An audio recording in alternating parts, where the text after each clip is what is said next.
مهذب وتاج الأولياء أفضل الأولين وأشرف الآخرين سيدنا ونبينا بالقاسم محمد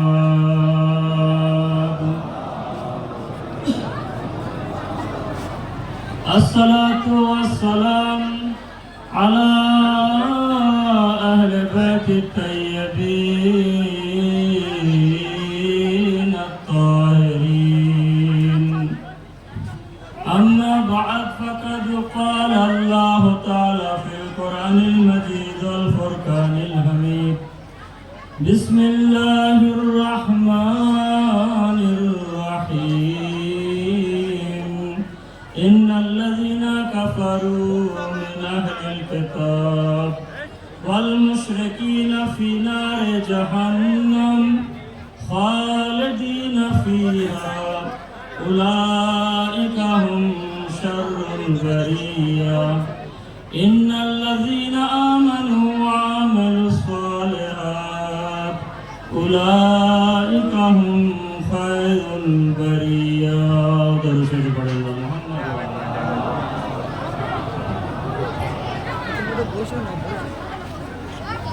কোরআন মাজিদের সূরা বাইয়িনা 7 এবং 8 নম্বর আয়াত আপনাদের সামনে তেলাওয়াত করেছি। 35 মিনিট আমার কাছে টাইম আছে, আর 35 মিনিটে আয়াতের ব্যাখ্যা আমি মোটেও দিতে পারবো না। এই কারণে একটা দুটো সামান্য কথা বয়ান করে আমি মুসিবতের দিকে যাব। আর আজ হয়তো ফজিলতের জায়গাও রাখে না,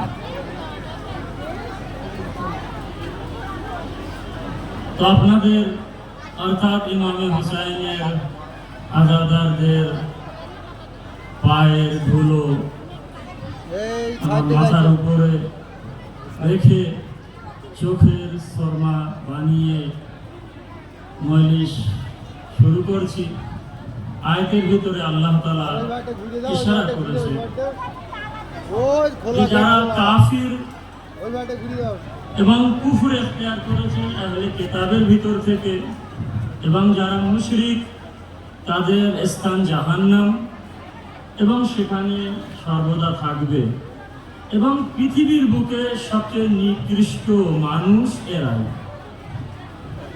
এবং অবশ্যই যারা ঈমান এনেছে সৎকর্ম করেছে উলাইকা হুম খায়রুল বারিয়া, পৃথিবীর বুকে সর্বোত্তম মানুষ হচ্ছে এরা। আসল বিষয়টা হচ্ছে সর্বোত্তম মানুষকে একটুখানি শুধু একটা রেওয়ায়েত পড়ে আমি আগের দিকে চলে যাব। রেওয়ায়েতটা হচ্ছে এই সম্পূর্ণ রেওয়ায়েতে পড়ার সময় নেই, একবার দরুদ শরীফ পড়েন ভাই মুহাম্মদ ও আলে মুহাম্মাদের উপরে। আসেন ইবনে আব্বাস এবং অনেক রাবি থেকে রেওয়ায়েতটা বর্ণনা এই তাফসিরে বলা হয়েছে কুন্না ইনদান নবী, আমরা সকলেই নবীর কাছে বসেছিলাম। ফাআকবালা আলী ইবনে আবি তালিব, এরকম মুহূর্তে হযরতে আলী ইবনে আবি তালিব প্রবেশ করলেন। ফাকালান নবী কাদ আতাকুম আখি, এই দেখো সবাই যে আমার ভাই এখনই প্রবেশ করেছে। সুম্মা ইলতাফাতা ইলাল কাবা, তারপরে কাবা ঘরের দিকে উনি ফিরলেন। ফাজারাবা বিয়াদিহি, এবং নিজের হাত কাবা ঘরের দিওয়ারে রাখলেন। ফাকালা, রাসূলে খোদা বললেন যে ওয়াল্লাযী নাফসি বিয়াদিহি, ওই আল্লাহর হাতে যার আত্মা আছে, এই নবী বলছেন ইন্না হাযা ওয়া শিয়াতুহু, এই আলী আর এই আলীর শিয়ারা নেজাত পেয়ে যাবে। দরুদ শরীফ পড়েন না মুহাম্মদ ওয়া আলে মুহাম্মাদের উপরে। দেখেন এই রিওয়ায়াতটা কিন্তু শুধু শিয়াদের না, কমসে কম 22টা বই থেকে এই রিওয়ায়াতটা নেওয়া হয়েছে, 22টি তাফসীর থেকে এই রিওয়ায়াতটা নেওয়া হয়েছে। এবং প্রত্যেক মুসলমানদের আকীদা, বিশ্বাস এই আয়াতের উপরে রিওয়ায়াতের উপরে আছে।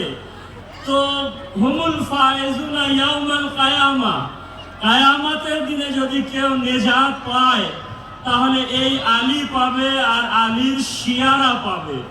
সুম্মা ক্বাল ইন্নাহু আউয়ালাকুম ঈমানান মাই, এবং পরে বললেন অবশ্যই আমার সঙ্গে আমার উপরে যে সর্বপ্রথম ঈমান এনেছে যার নাম আলী ইবনে আবি তালিব। আগে বললেন ওয়া আওফাকুম বিআহদিল্লাহ, কোন আলী? যে আলী আল্লাহকে দেওয়া ওয়াদার উপরে আমল করেছে। একটা বাক্য ব্যাখ্যা লাগে কিন্তু ব্যাখ্যা দিতে পারছি না। ওয়া আকওয়ামুকুম বিআমরিল্লাহ, কোন আলী? যে আলী আল্লাহ তাআলার সমস্ত আমরকে, হুকুমকে কায়েম করেছে। এবং আগে বলেন ওয়া আদালাকুম ফির রাইয়া, এবং আদালত ও ইনসাফের সঙ্গে ব্যবহার করেছে তার যুগের মানুষদের সঙ্গে। ওয়া আকসামাকুম বিসাবিয়া, সবার সঙ্গে সমান ব্যবহার করেছে। ওয়া আযামাকুম ইনদাল্লাহি মাজিয়া, এবং আল্লাহর নিকটে সবচেয়ে প্রিয় যে ব্যক্তি, সুন্দর যে ব্যক্তি, যার নাম হচ্ছে আলী ইবনে আবি তালিব। দরুদ শরীফ পড়েন মুহাম্মদ ওয়া আলে মুহাম্মদ। দ্রুত বেগে চলে যাচ্ছি। ওয়া মিআদুকা ওয়া মিআদুহুম আল হাউজ, ওদের সঙ্গে আর আমার সঙ্গে, আমার সঙ্গে আর আমার ভাইয়ের সঙ্গে, আমার ভাইয়ের সঙ্গে আর আমার ভাইয়ের শিয়াদের সঙ্গে দেখা হবে হাউজে কাউসারের পাশে।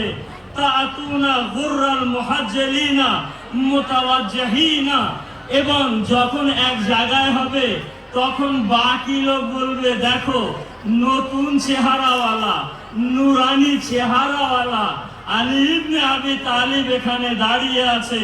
তো এখানে ব্যাখ্যা আছে, আমি আর বললাম না। ফাকাব্বারা রাসূলুল্লাহ, রাসূলে খোদা এই মুহূর্তে যখন এই তাফসীর বয়ান করছেন তখন তাকবীর বয়ান করলেন, তাকবীর দিতে শুরু করলেন। ওয়া কাব্বারতুহুম, রাসূলে খোদা বললেন যখন আমি তাকবীর দিয়েছি তাহলে আমাকে স্মরণ করে তোমরাও একবার তাকবীর দাও।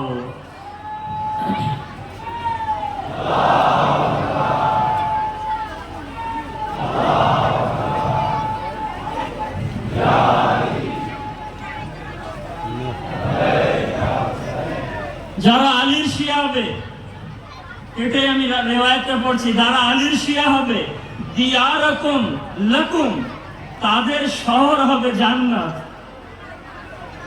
ওয়া কুবুরুকুম লাকুম জান্নাত, তাদের কবর হবে জান্নাত। লিল জান্নাতে খলাকতুম, আর আল্লাহ তাআলা এদের সৃষ্টি করেছে এই জান্নাতের জন্য। দরুদ শরীফ পড়েন মুহাম্মদ ওয়া আলে মুহাম্মদ। তো আল্লাহ তাআলা পৃথিবীর বুকে সর্বোত্তম মানুষকে, যাদের জন্য আমরা এখানে বসেছি, এই বিষয়ে একটুখানি বলতেই হবে, না বললে আমার মৌলি সম্পূর্ণ করতে পারবো না। আর সেটি হচ্ছে এই যে এখানে আলী হযরতে পয়গম্বর ইসলাম এই আয়াতটা যখন নাজিল হয়েছিল তখন তার তাফসীর কিন্তু আমি বলে দিলাম শানে নুজুল যাকে বলে। অর্থাৎ শিয়া সুন্নি তাফসীরের ভিতরে এই রিওয়ায়াতগুলো বর্ণনা আছে, খুব লম্বা চওড়া রিওয়ায়াতও আছে, এবং আলীর ফজিলাতকে রাসূলে খোদা তুলে ধরেছেন।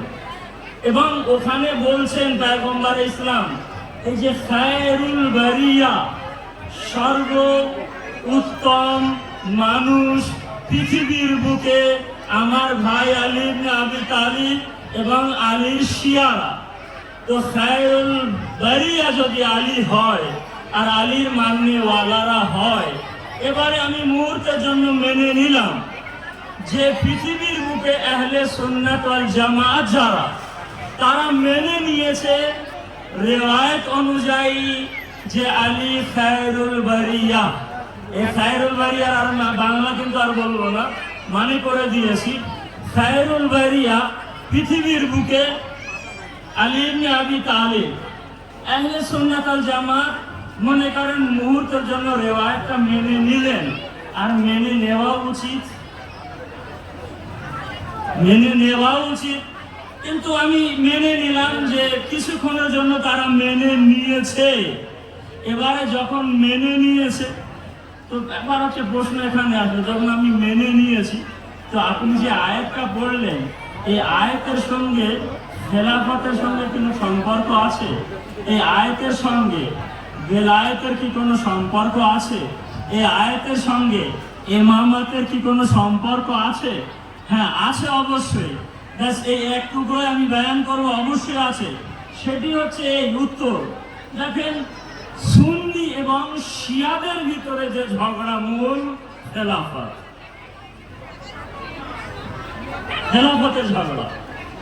আর এই মূল যখন ঝগড়া শুরু হয়েছিল, তো সেখান থেকে দুটো ভাগ হয়ে গেল, একদিকে শিয়ারা আর একদিকে আহলে সুন্নাত ওয়াল জামাত। তাও সবাই না, কিছু সুন্নি হলো আমাদের দিকে আছে। তো দুই ভাগে ভাগ হয়ে গেল, এবং এই দুই ভাগকে যেটা ইংলিশে বলা হয় ইলেকশন এবং সিলেকশন, শুনেছেন। কিন্তু আমি প্রমাণ দিয়ে যে কথাটা বলছি সেটা হচ্ছে এই, যে যখন এই দুটো রাস্তা আলাদা হয়ে গেল, তো আলাদা আপনি ইলেকশন হোক আর সিলেকশন হোক, আয়াতের উপরে প্রভাব কিন্তু পড়বে না। আয়াত নিজের জায়গায় দাঁড়িয়ে আছে, যার কারণে ইলেকশন হোক আর সিলেকশন হোক সম্পূর্ণ উপযুক্ত। আর এই খেলাফতের মালিক আলী ইবনে আবি তালিব নিজের জায়গায়। দরুদ শরীফ পড়েন না মুহাম্মদ ওয়া আলে মুহাম্মদ। কেন ভাই? উত্তরগুলো কিন্তু আপনাদের মনে করে রাখতে হবে। সব সময় তো নয় না, আপনার কাছে হাজির থাকবে না। আপনি বাজারে আসেন, ঘাটে আসেন, আলোচনা আপনাদের মাঝখানে শুরু হয় এবং এসে বলেন মামনি আমি এরকম হয়েছিল, এই উত্তর দিয়েছি না দিয়েছি। আকল বিবেক থেকে উত্তর দিলে সবাই মানবে এবং মানতে হবে। তো আয়াতের উপরে প্রভাব পড়ে না। কেন? আপনি ইলেকশন করেন আর সিলেকশন করেন। আসেন, যদি আপনি সিলেকশন করেন, তাহলে এখানে আল্লাহ তাআলা তো বয়ান করেই দিয়েছে যে পৃথিবীর বুকে উত্তম সর্বশ্রেষ্ঠ মানুষ যদি কেউ থাকে তাহলে আলী ইবনে আবি তালিব। আর যখন আল্লাহর কাছে এটা প্রমাণ হয়ে আছে, সেই আল্লাহ যদি মানুষদের উপরে ছেড়ে দেয় যে তারা ভোট করে খলিফা তৈরি করে নেয়, তাহলে আল্লাহ জালিম হয়ে যাবে, আদিল হবে না। আর আল্লাহ জালিম হয় না, আদিলই হয়। আল্লাহ হাকিম হয়। আর হিকমতের কারণে এই আয়াতকে অবতীর্ণ করে বলে দিয়েছে, দেখো আমার তরফ থেকে নিযুক্ত করা আমার ওলি আলী ইবনে আবি তালিব। দরুদ শরীফ পড়েন না মুহাম্মদ ওয়া আলে মুহাম্মদ। কিন্তু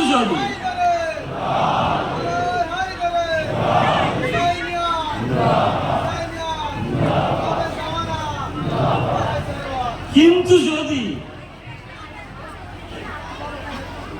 আপনি ইলেকশন নেন, ভোট নেন, তাহলে এখানেও কিন্তু আপনাকে দেখতে হবে সর্বোত্তম মানুষকে। ওটা তো আল্লাহ হয়ে গেল। সর্বোত্তম মানুষকে আপনি ভোট দেবেন। আর যখন আপনি ভোট দিয়ে খলিফা তৈরি করবেন, তখন নিশ্চয়ই এই আয়াত আপনার সামনে থাকার প্রয়োজন। সাকিবার মাঠে নিশ্চয়ই আয়াত ছিল, আয়াত পড়েছিল, হাফিজে করলে কোরআনও সেখানে ছিল। তো যখন নিযুক্ত করছে ভোট দিয়ে, তখন তাদের দেখা প্রয়োজন ছিল যে খায়রুল বারিয়া এই পৃথিবীর বুকে কে। কেন এত রেওয়ায়েত যখন বর্ণনা হয়েছে, মাথায় থাকার পরও যদি ভোট করে, তাহলে খুঁজে বার করতে হবে উপযুক্ত মানুষটা কে আছে। আর যখন মদিনায় উপযুক্ত ইমাম, উপযুক্ত মানুষ যখন ছিল, তাহলে আলীকে বাদ দিয়ে সাকিফার মাঠে ভোট নেওয়ার কোনো প্রয়োজন ছিল না। কেন খায়রুল বারিয়া থাকতে যদি আপনি কোনো অধম মানুষকে নিযুক্ত করেন তাহলে সেটা আপনার জন্য জায়েজ হবে না। আর এই কারণেই বলে যে আলীর খেলাফতকে হারাম ভাবে অর্জন করেছে যারা সাকিফার মাঠে ছিল। দরুদ শরীফ পড়েন না মুহাম্মদ ওয়া আলে মুহাম্মদ।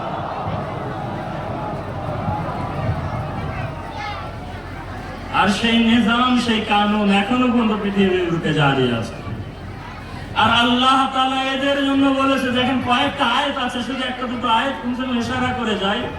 ইন্নাশ শাররাদ দাওয়াব, অবশ্যই পৃথিবীর বুকে চার পাই জানোয়ার, নীচ জাতির নিকৃষ্ট জানোয়ার যদি থাকে আল্লাহর কাছে, তাহলে ওই জানোয়ার যা আসুম যে কালা, আল বুকমো যে গঙ্গা কথা বলতে পারে না, আল্লাযিনা লা ইয়াকিলুন সে তার কাছে কোনো আকল ও বিবেক নেই। আর যাদের কাছে আকল ও বিবেক থাকবে না তারা এমন কাজই করে। সূরা আনফাল 22 নম্বর, ওয়ালাহুম আইয়ুনুন লা ইউবসিরুন, এদের কাছে চোখ আছে কিন্তু দেখতে পায় না। ওয়ালাহুম আযানুন লা ইয়াসমাউনা বিহা, তাদের কানে কথা আসে কিন্তু তারা শুনতে পায় না। উলাইকা, আল্লাহ তাআলা এদেরকে বলছে কাল আনাম, এরা হচ্ছে ওই চার পায়ে জানোয়ার যে নিকৃষ্ট জানোয়ার। বাল হুম আজাল, ওর চেয়েও আরো অনেক নিচু জাতির মানুষ সে। উলাইকা হুমুল গাফিলুন, এবং এরা গাফিলতির পৃথিবীতে ঘুমিয়ে আছে। হেদায়েত আছে কিন্তু হেদায়েত নিতে পারছে না। দরুদ শরীফ পড়েন না মুহাম্মদ ওয়া আলে মুহাম্মাদের উপরে। এর চেয়ে তো আর কিছু বলা যায় না। এবারে আসেন, আমি যেহেতু আগে বলেছি অনেক সংক্ষিপ্ত ভাবে, ইনশাআল্লাহ পুরো নইলে যখন 1.5 ঘন্টা সময় কোনো জায়গায় পাবো আপনাদের সামনে তুলে ধরার চেষ্টা করব। এবারে কথা আপনারা সব এসেছেন, কিছু শুনবেন, মনে একটু তাজা হবে। এই আলীর সন্তান ইমামে জাফর সাদিক আলাইহিস সালাম জাবিয়ান, আমরা কতটা দোয়া করি ইমামের সঙ্গে দেখা করবো, ইমামে মেহেদীর সঙ্গে। জাবিয়ান ইমামে জাফর সাদিকের বাড়িতে গেলেন, এখন দরওয়াজায় গিয়ে দাঁড়িয়ে গেলেন। ভিতর থেকে এক সাহাবী আসলেন, এসে বললেন যে আপনি ভিতরে প্রবেশ করেন। এখন যখন ভিতরে প্রবেশ করেন, প্রথম ঘরে দেখে যে ইমামে জাফরে সাদিক বসে আছেন এবং দুই পাশে দুজনে আরো বসে আছেন। একজনা মাথা ঘুরিয়ে বলছেন যে কাফির হয়ে প্রবেশ করেছো না মুমিন হয়ে? বললেন আমি মুমিন।